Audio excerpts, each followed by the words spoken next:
Alô, amigos e amigas do programa Cidadania, estamos aqui de volta hoje para falar sobre mudanças climáticas. O que é que estaria acontecendo para que fatores tão extraordinários do nosso clima levem à ocorrência de vendavais, como agora há pouco em Canela, no Rio Grande do Sul, ou essas chuvas tão torrenciais no Nordeste, causando enorme destruição, de tal forma que o ministro da Defesa as comparou à tragédia do Haiti. Qual é a nossa capacidade para prever cientificamente esses fenômenos, ou qual é o limite da nossa capacidade? O que pode ser feito para que nos adequemos e também para que nos defendamos desses fenômenos? Para falar sobre isso, nós temos aqui conosco um especialista, o Dr. Mozart Salvador. Ele é meteorologista do INMET, Instituto Nacional de Meteorologia, a quem agradecemos muito pela presença aqui. Obrigado. Por nada. O fato que nós estamos tratando é um fenômeno que vem surpreendendo e muitas interrogações têm surgido. Do ponto de vista assim mais de fundo, o que é que estaria acontecendo mundialmente para que esses fenômenos, como um tsunami e fenômenos dessa natureza, mesmo as secas, em muitas partes do mundo, como aqui no Brasil, estejam ocorrendo com tanta violência? Bom, o que ocorre muitas vezes não é nem que os fenômenos eles estejam se intensificando. O que ocorre em muitos casos, um exemplo prático no Brasil, é que a consequência desses fenômenos, por exemplo, chuvas intensas, a mesma chuva do passado, há décadas passadas, nós tínhamos um determinado efeito. Hoje, no presente, devido à urbanização, o crescimento da população, a industrialização, enfim, a ocupação do solo e o crescimento da população, os impactos do mesmo fenômeno meteorológico, climático, passam a ser mais violentos para a sociedade. Por exemplo, as chuvas que ocorriam antes da existência de Brasília aqui no Cerrado, elas não são muito diferentes das que ocorrem hoje, mas os seus efeitos sim. Exato. Claro que nós temos variações climáticas, natural, um ano nunca é exatamente igual ao outro. Mas a Brasília, que é uma cidade jovem, né, com 50 anos, então no passado, que é uma área urbana, ou melhor, uma área rural, uma densidade populacional muito baixa, poucas pessoas e as construções eram bem menores, o impacto da chuva não era tão violento para a sociedade quanto hoje.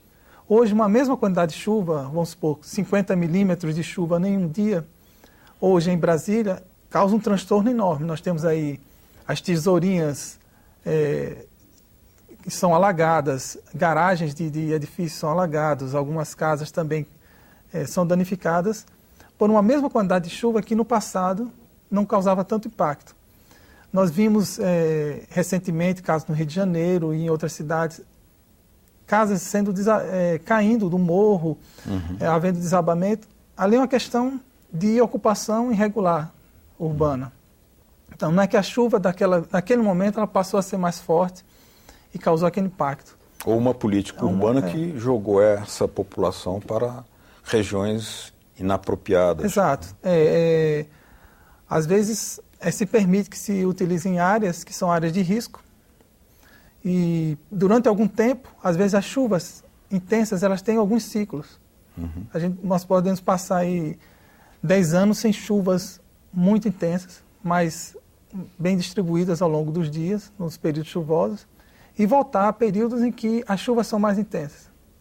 O que ocorre é que se a memória da população e talvez dos administradores também seja muito curta, se nós passamos 2, 3 anos, 4, sem nenhum fenômeno impactante, se acredita ou se esquece que aquilo ali pode voltar a acontecer. Então, se ocupa áreas que não deveriam ser ocupadas e as pessoas vivem com uma determinada segurança durante algum tempo. Depois, ocorre um fenômeno e se diz que é um fenômeno que é por causa do aquecimento global ou a ação antrópica, né, a ação do homem em cima da natureza. Quando aquele fenômeno ele é recorrente. Ou seja, nada provaria aquela outra alternativa ainda, né? Exato. Mas quando nós estamos falando aqui na capacidade de fazer previsões, qual é o nosso nível de equipamentos, né, técnicos, científicos espalhados pelo território nacional para fazer ou previsões ou disseminar informações que permitam alguma precaução, alguma recomendação? Olha, eu diria que hoje a meteorologia no Brasil ela avançou muito nos 10 últimos anos. Então nós temos hoje uma previsão de tempo, que é aquela previsão mais curta, para até 5 dias, né? E ela é feita pelo menos uma vez por dia, no caso do INMET. Ela é feita todas as manhãs e revisada ao longo do dia, sendo monitorada. Esse tipo de previsão, ela está num nível de acerto em torno já de 90%. 90%. Então, nós já estamos aí atingindo um nível bastante considerável e dentro já de um padrão internacional. Isso conta com, evidentemente, com auxílio de satélite. Sim, a tecnologia. Modernas tecnologias. Né? São computadores, não são computadores comuns que as pessoas usam em casa, nos seus escritórios.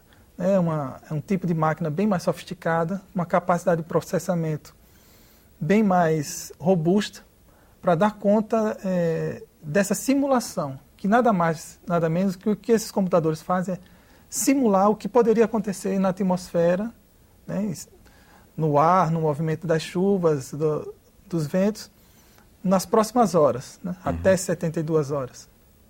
Então, esse é o tipo de previsão chamada previsão de tempo. Existem previsões mais longas, porém, à medida que se prolonga, tem toda uma fragilidade que vai se acumulando, né? Perde-se em precisão. Mas já se faz previsões climáticas.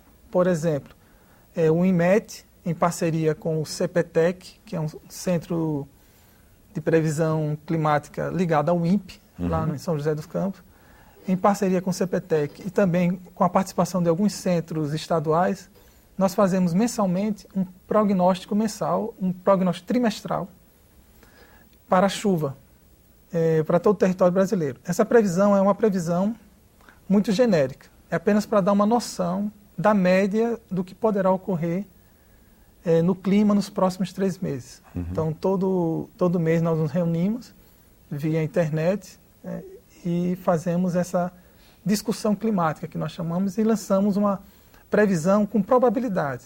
É aquela assim, o risco de chover acima da média em determinada região está maior nos próximos 3 meses. Ou de chover abaixo da média está maior em determinada região. Aí isso depende de vários fatores. Um deles, o que está ocorrendo agora, que é bem conhecido, pelo menos a população já tem ouvido muito falar, que é o fenômeno Laninha, né, que é o inverso do El Niño. É o inverso. É o inverso, né? Então nós estamos agora no início de um fenômeno Laninha. E ela já começa a dar seus primeiros sinais no clima do Brasil. Quais são as características desse fenômeno? O mais comum no Brasil, o que é mais marcante, é chuvas abaixo da média na região sul e chuvas acima da média no norte do Brasil, entendendo o norte como parte do Nordeste também, né, no norte do Nordeste, e na metade norte da região norte do Brasil. Certo.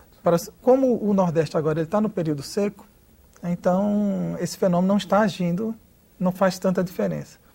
Mas a partir de fevereiro, o norte do Nordeste ele entra no seu período chuvoso. Então, dependendo da intensidade da Laninha e de alguns outros fatores, as chuvas no período chuvoso do Nordeste pode ser acima da média. Então já fica aí digamos assim, um estado de atenção. A gente já fica monitorando para avisar os órgãos públicos dessa possibilidade. Nós temos aí especialistas debatendo esse tema que afirmam que, mesmo dotados de toda a tecnologia possível, ainda assim seria, digamos, quase impossível impedir certas tragédias. Mas não seria possível minimizá-las, pelo menos os seus aspectos sociais, por exemplo, destruição de moradias, perdas de vidas? Sim. O fenômeno em si, ele é inevitável, né? O que a meteorologia faz hoje é tentar se antecipar ao fenômeno, mas não tem como evitar que aconteça. Porém, uma vez que a gente pode antecipar a ocorrência de um fenômeno que pode vir a causar uma tragédia, algumas ações podem ser tomadas. Uma, a longo prazo, é montar estruturas que suportem mais essas condições climáticas. Então, uma região em que ela tem uma característica, uma propensão às chuvas intensas, a tempestades, que a estrutura de urbanização ela seja montada em cima de condições para minimizarem os danos. Por exemplo, a tragédia que aconteceu lá no Nordeste, Pernambuco e Alagoas, sobretudo, onde algumas cidades foram praticamente arrasadas. Arrasadas. Né? Quer dizer, a previsão de ocorrência de chuvas extraordinárias, o senhor já disse que já tinha sido feita pelo fenômeno El Niño, né? Laninha, ou Laninha.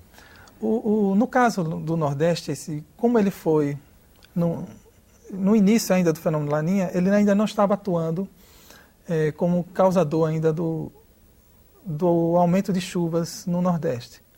Porém, a previsão de tempo, que é essa de mais curto prazo, de alguns dias, já indicava que as chuvas seriam intensas ali no leste do Nordeste, pegando Alagoas, Pernambuco e algumas localidades próximas. Porque chegou a haver até mesmo o rompimento de barragens. O que levou, portanto, a enxurradas enormes, arrastando as cidades beira-rio. Beira-rio. A chuva se concentrou numa bacia hidrográfica chamada a Bacia do Mundaú, que ela nasce em Pernambuco e se desloca para Alagoas. E essa chuva se concentrou muito em cima dessa bacia hidrográfica, nas nascentes dos rios. Então, à medida que ia chovendo, ia sendo canalizado para o canal central dessa bacia, para o rio principal, Mundaú. E existem muitas cidades pequenas que elas foram construídas ao longo dos anos, se desenvolvendo à margem dos rios. E aí que está o problema.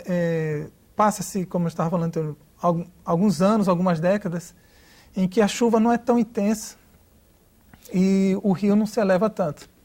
Porém, existem períodos recorrentes que podem durar décadas, às vezes séculos, e aquele fenômeno voltar a se repetir com uma intensidade que não era conhecida por parte da população. Então, é algo mais ou menos desse tipo que ocorreu ali. Choveu bastante nessa bacia do Mundaú e a água se concentrou e foi arrastando tudo que encontrou no caminho, nas margens do rio. Várias cidades foram destruídas. Eu sou de Alagoas e conheço algumas cidades que foram praticamente destruídas. Parece cenário de guerra, mas a força da água é violenta. O ministro da Defesa comparou a tragédia com a tragédia do Haiti, né? Aquelas chuvas. Tamanha destruição. Tamanha destruição. O que o senhor poderia nos dizer acerca do trabalho integrado de todos os órgãos? Ou seja, qual é a quantidade de estruturas que nós temos hoje, quantos órgãos nós temos, o que avançaria e nos dotaria de mais capacidade de previsão, de defesa, a atuação integrada de todos os órgãos nacionais? Bom, a ação integrada é fundamental. Ela ocorre hoje? Ocorre, já existem algumas ações, alguns contatos. Por exemplo, uma das ações é o prognóstico climático, que eu falei anteriormente, na parceria, liderado pelo INMET e o CPTEC, mas também acompanhado por várias outras instituições, que nós chamamos de centros estaduais. E também outros representantes, como os meteorologistas de Furnas, por exemplo, que trabalham com reservatórios de água e se interessam pela questão climática, é importante para eles. Já existe um intercâmbio. Isso tem que ser intensificado, obviamente. A troca de tecnologia, de conhecimento, tem que ser intensificado e incentivado. Então, ainda há muito que ser feito com relação a isso, mas há um crescimento, há uma conscientização dos governos com relação à necessidade de se ter investimento dentro dessas áreas. Então, alguns estados já possuem seu próprio grupo de meteorologistas, pessoas especializadas em hidrologia, que auxiliam também nesse tipo de trabalho, para favorecer o maior interessado, que é a população, e a maior vítima. Então, já existem alguns trabalhos nesse sentido. Ainda há muito que se caminhar, mas já existe essa consciência, digamos. Aparentemente nós estivemos falando apenas do lado líquido, das águas, das inundações, das chuvas, tempestades, mas agora vamos falar da contraface, né? está acontecendo em muitas regiões, sobretudo aqui na região centro-oeste, que são os incêndios, né, as queimadas. Até onde há, digamos, possibilidade de uma política pública de educação que tenha a capacidade de minimizar drasticamente as queimadas e os seus danos à sociedade? Bom, mesmo que exista política pública, né, que exista uma ação do governo tentando prevenir ou combater esses efeitos do período seco, né, essas situações de queimadas, principalmente aqui na região central do Brasil, as pessoas conhecem bem, não vai adiantar muito se não houver colaboração da população. Então, acho que um processo importante é o processo de educação e de conscientização da população, isso num primeiro estágio. E aí depois uma cobrança mesmo, e uma pressão em cima da sociedade para que ela haja de maneira correta.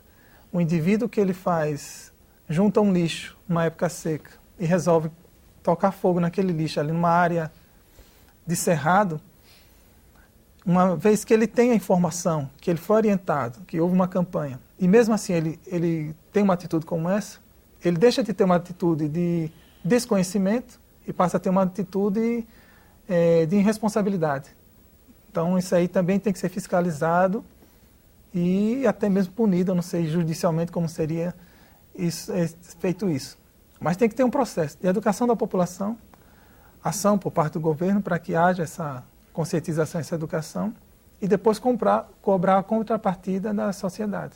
Uhum. Porque um simples gesto de jogar um cigarro pela janela de um carro, numa época seca, em cidades que já estão há mais de 100 dias sem uma gota de chuva, isso pode provocar uma tragédia, como tem ocorrido já em vários pontos do Brasil. Né? Até uma cidade, se eu não me engano, Mato Grosso, ou Mato Grosso do Sul, foi dizimada por conta do fogo no período seco. Mas no caso de nós termos uma vasta região sem incidência de chuvas, e pode ser que isso continue por algum tempo, o que é que poderia ser feito além daquilo já tradicionalmente realizado? Políticas de contenção, irrigação onde é possível, e quando há queimada, a atuação do Corpo de Bombeiros, né? Há algo mais que ainda nós não fazemos? Bom, uma coisa que eu vejo muito aqui na nossa cidade é a questão do lixo jogado e acumulado dentro de pequenas áreas de vegetação de cerrado. O lixo. O lixo. Algumas pessoas até coletam lixo e armazenam papéis e garrafas. Isso aí é um material inflamável. Inflamável. Entra em combustão com facilidade. Então, potencializa também aquilo ali. Então, a manipulação desse material e o armazenamento correto também podem ajudar a... Não vai acabar por completo, mas a minimizar esse tipo de situação, a ocorrência de tantas queimadas. Seria um fator a mais. Poderia ser combatido. Quer dizer, isso aí estaria na esfera das políticas públicas. Das políticas né? públicas. Nesse sentido, o senhor avalia assim, que a coordenação, por exemplo, desses institutos com os meios de comunicação, ela já utiliza todo o potencial que a informação pode exercer para ser preventiva, ser educativa e ser minimizadora desses danos? Olha, com relação às previsões de tempo e de clima, eu diria que sim. Hoje a população ela tem uma informação diária sobre as condições do tempo e do clima, né, por diversas mídias. Se for para a internet, a informação ela ainda é mais rebuscada e ainda mais detalhada. Então, eu acredito que sim. Então, outras informações, por exemplo, quando chega uma possibilidade de ter uma situação crítica de tempo, então é prática do Instituto ele avisar a Defesa Civil, por exemplo, por telefone, por e-mail, por fax, da ocorrência ou da possibilidade de ocorrer um fenômeno adverso que venha atingir uma determinada região. Ou, se for no período seco, por exemplo, o risco de termos uma umidade abaixo de 30%. Isso é informado. Ou, se for no período chuvoso, o risco de se ter uma chuva intensa em 24 horas. Então, esse tipo de trabalho ele já é feito não para a imprensa, mas para a Defesa Civil, mas com relação à imprensa, que é quem divulga diretamente para a população, também ao contato, que a própria imprensa ela já procura, né? Então, diariamente, o Instituto é procurado para saber a previsão do tempo, e isso é divulgado. E também está lá a página, né? Eu sugiro às pessoas também criarem um hábito de verificar a previsão do tempo nas páginas especializadas, no caso o INMET, né, que é inmet.gov.br, que é a página do nosso instituto, e tem lá a previsão para várias, ou por estado, ou por capital, ou por região. Só clica lá em previsão do tempo e pode tentar acompanhar, saber nas próximas horas. Ok. Muito bem. Muito obrigado, Dr. Mozart Salvador, meteorologista do INMET. Nós estaremos aqui sempre de portas abertas para fornecer mais informações, sobretudo aquela que ajude a formar uma consciência e com capacidade de prevenção naquilo que estiver ao nosso alcance. Muito obrigado pela sua presença. Eu que agradeço a oportunidade de poder divulgar um pouco do nosso trabalho. Ok, muito obrigado. Obrigado também a vocês de casa que nos acompanharam. Caso queiram fazer um contato com a nossa produção, aí na tela está uma forma de fazê-lo. Vejam aí, www.senado.gov.br/TV. Obrigado pela sua audiência. Até o próximo Cidadania. Tchau.